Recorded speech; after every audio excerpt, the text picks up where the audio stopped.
Hi friends, N N മുത്തു LDC PSC ചോദ്യാവലിയിലേക്ക് എല്ലാ വിദ്യാർത്ഥികൾക്കും ഒരിക്കൽ കൂടി സ്വാഗതം.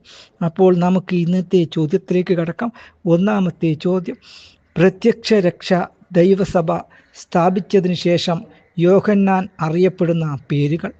ഉത്തരം: പൊയ്കയിൽ അപ്പച്ചൻ, കുമാര ഗുരുദേവൻ. കേരളത്തിലെ സാമൂഹിക പരിഷ്കാരങ്ങൾക്ക് തുടക്കം കുറിച്ച നവോത്ഥാന പ്രസ്ഥാനം. ഉത്തരം: സമത്വ സമാജം. സമത്വ സമാജം സ്ഥാപിച്ചത്. ഉത്തരം: വൈകുണ്ഠസ്വാമികൾ. സമത്വ സമാജം സ്ഥാപിച്ച വർഷം. ഉത്തരം: 1836. യോഗക്ഷേമസഭ സ്ഥാപിതമായ വർഷം. ഉത്തരം: 1908 ജനുവരി 31. യോഗക്ഷേമ സഭയുടെ ആദ്യ പ്രസിഡന്റ്. ഉത്തരം: ദേശമംഗലം ശങ്കരൻ നമ്പൂതിരിപ്പാട്.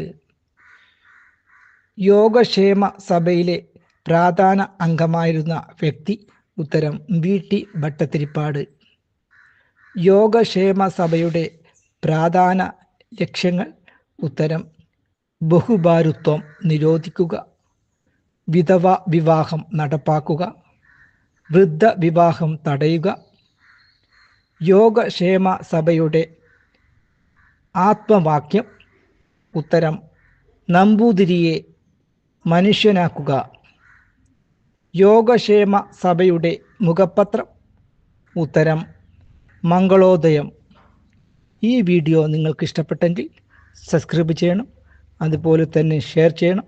പുതിയ വീഡിയോയുമായി വരുന്നതുവരെ നന്ദി, നമസ്കാരം.